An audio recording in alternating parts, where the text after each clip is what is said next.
मैं आशा करता हूँ कि आप लोग सभी अपने घरों में स्वस्थ होंगे, सामान्य होंगे।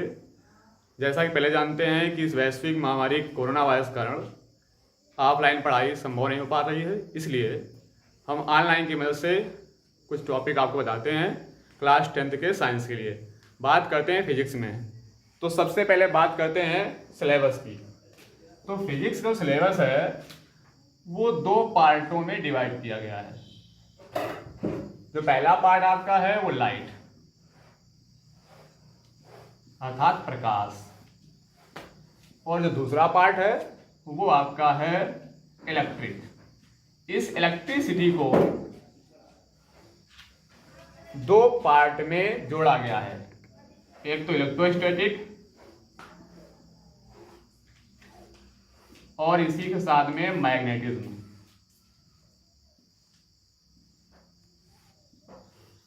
तो हम बात करते हैं लाइट की, प्रकाश की। क्या है प्रकाश? प्रकाश को अंग्रेजी में हम लाइट कहते हैं। इस लाइट के 5 अक्षरों में जो प्रकाश हमें प्रेरणा देता है, हमें बताना चाहता है कि एल का तात्पर्य हम मान देते हैं कि हमारा लाइफ, जीवन, और आई इंपॉर्टेंट, ये जीवन जो है वो इंपॉर्टेंट है, ये प्रकाश हमें प्रेरणा दे रहा है, और जी अर्थात ग्रेट, अर्थात ये जीवन महत्वपूर्ण होने के साथ साथ महान भी है। लेकिन इसके साथ एक शर्त भी है। शर्त क्या है? हाइट। हाइट का मतलब वैसे ऊंचाई से होता है, लेकिन शिक्षा के स्थान पर इसको सबसे आगे से लेंगे हम, कि जीवन हमारा सबसे आगे कब होगा? टी अर्थात टाइम से। टाइम के आधार से ही हमारा जीवन आगे है, और उस जीवन को हम महत्वपूर्ण और महान बना सकते हैं। ये प्रकाश हमें प्रेरणा दे रहा है कि आपका जीवन महत्वपूर्ण है, महान है, लेकिन जब आप समय के साथ सबसे आगे होंगे। समय से साथ आगे होने मतलब क्या है? अगर पढ़ाई का समय है तो आप पढ़ने में सबसे अच्छे होंगे, तभी लोग कहेंगे कि हाँ ये विद्यार्थी बहुत अच्छा है, महान है। खेलने का टाइम होता है तो लोग खेलने जब आगे होते हैं, एग्जाम्पल सचिन तेंदुलकर बहुत अच्छा खिलाड़ी है, क्यों लोग कहते हैं उसको अच्छा? क्योंकि वो खेल में सबसे आगे था, उसका जीवन महत्वपूर्ण है, महान है। ये प्रकाश हमें एक प्रेरणा देता है। अब इस प्रकाश में कौन कौन सी घटनाएं हैं, इस घटनाओं को देख करके जो हम अध्ययन करेंगे, उससे जो ज्ञान प्राप्त होगा, उस ज्ञान को हम यहाँ पर प्रकाशिकी नाम देते हैं। प्रकाशिकी अर्थात ऑप्टिक्स। इस ऑप्टिक्स में प्रकाश की होने वाली सभी संभव घटनाओं का हम अध्ययन करते हैं। तो प्रकाश एक हमें ऐसी एनर्जी देता है, उस एनर्जी के द्वारा हम सारी घटनाओं को या अपनी आंखों की संवेदना को प्राप्त करके वस्तुओं को देख पाते हैं। तो पहली घटना है प्रकाश की, प्रकाश का परावर्तन। प्रकाश का परावर्तन, तो हिल लगाएंगे, प्रकाश का परावर्तन, इसको बोलते हैं प्रकाश का परावर्तन, reflection of light. Reflection of light. परावर्तन शब्द का अर्थ है परिवर्तित हो जाना, अर्थात बदल जाना।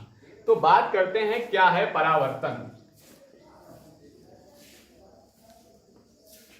परावर्तन का अर्थ होता है कि जब प्रकाश किसी भी चिकने या पालिशदार तल पर पड़ता है, ये हमने सरफेस लिया, और ये सरफेस जिसका तल कैसा है? चिकना है, या कह सकते हो पालिशदार तल है। और इस पालिशदार तल पर जब हम कोई प्रकाश की किरण आपतित करते हैं, तो वो इस तल से टकराने के बाद अपने मार्ग से परिवर्तित हो जाती है। इसी घटना को जब देखा गया तो नाम दे दिया गया परावर्तन।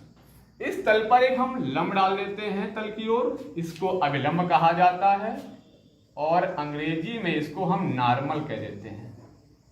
जो किरण हमारे द्वारा डाली जाती है, इस किरण का जो हमने डाल रखा है, विज्ञान की भाषा में इसको हम आपतित कहते हैं। ये किरण आपतित की गई है, आपतित किरण, और इस किरण को अंग्रेजी में बोलते हैं इंसिडेंट रे।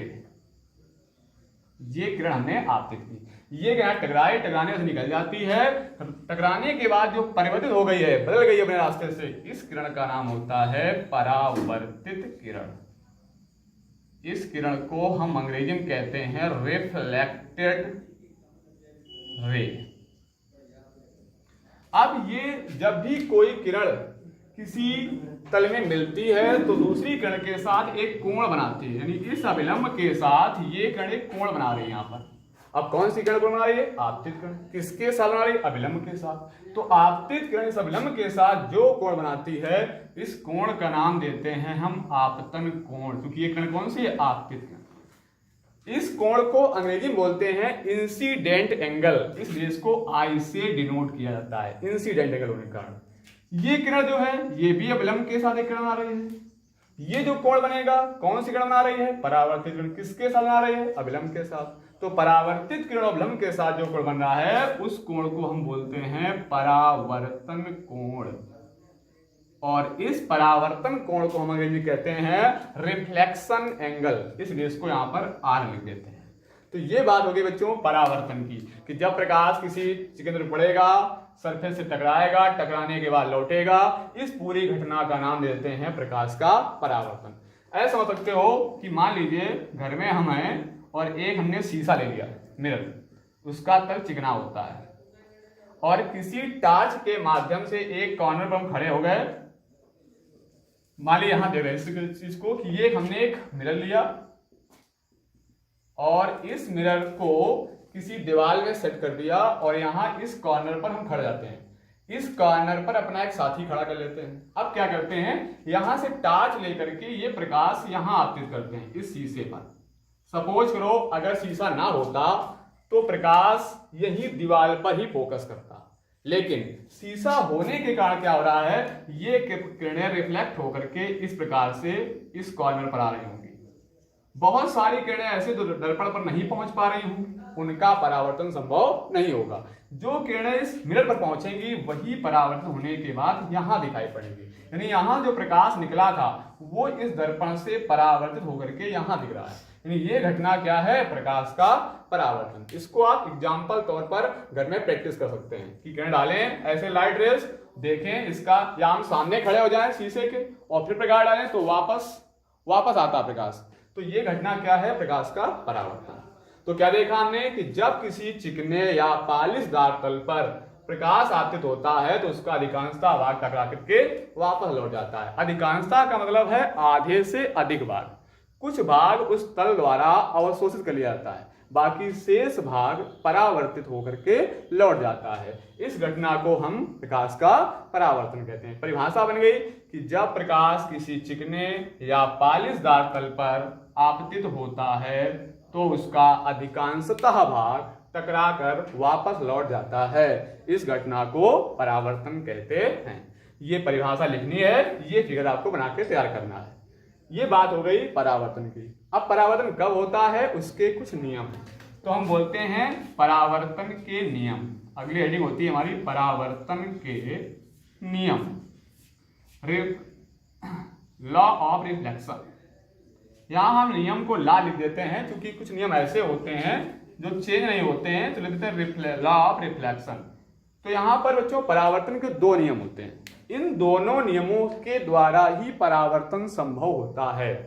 तो पहले नियम की बात की जाए तो देखिए, जो किरण हमने आपतित की थी, यानी आपतित किरण, यहां से जो किरण टकरा कर जा रही है परावर्तित किरण, और ये आपका विलंब, ये तीनों किरणें इस पॉइंट पर मिल रही हैं। इस पॉइंट को कहा जाता है आपतन बिंदु। क्या बोलते हैं? आपतन बिंदु। इस आपतन बिंदु पर ये किरण और ये विलंब तीनों एक ही तल पर मिलते हैं। जब ऐसा होगा तभी परावर्तन संभव होगा, अन्यथा परावर्तन नहीं होगा। यानी आपतित किरण, परावर्तित और किरण और विलंब तीनों इस तल के इस बिंदु पर होने चाहिए। पहला नियम।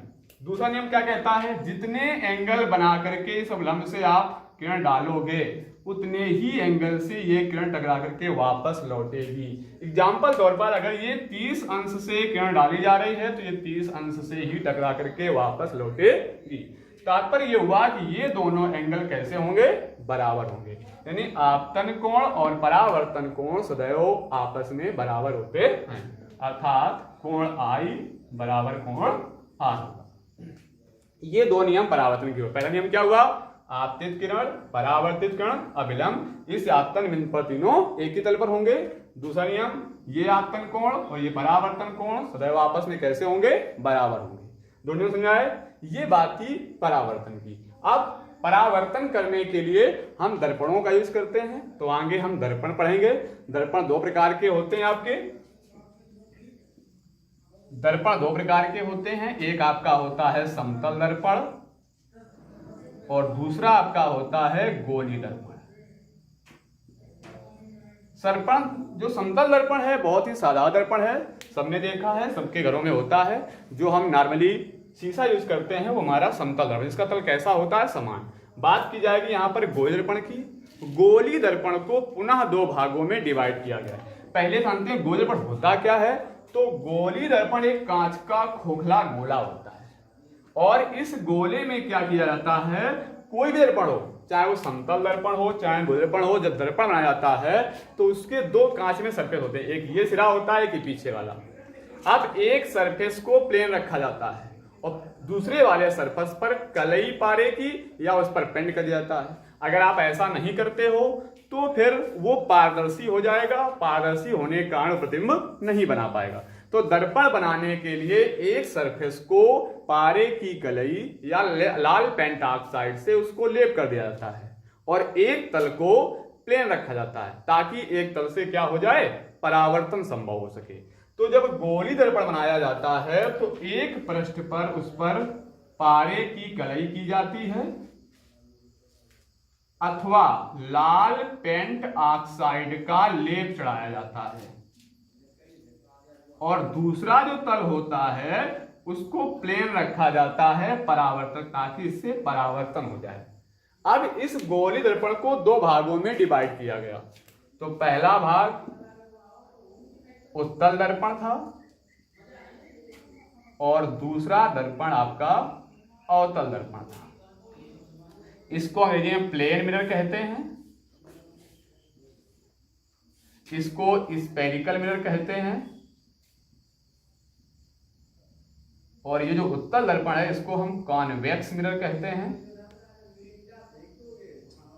और इस वाले को हम कॉनकेव मिरर कहते हैं।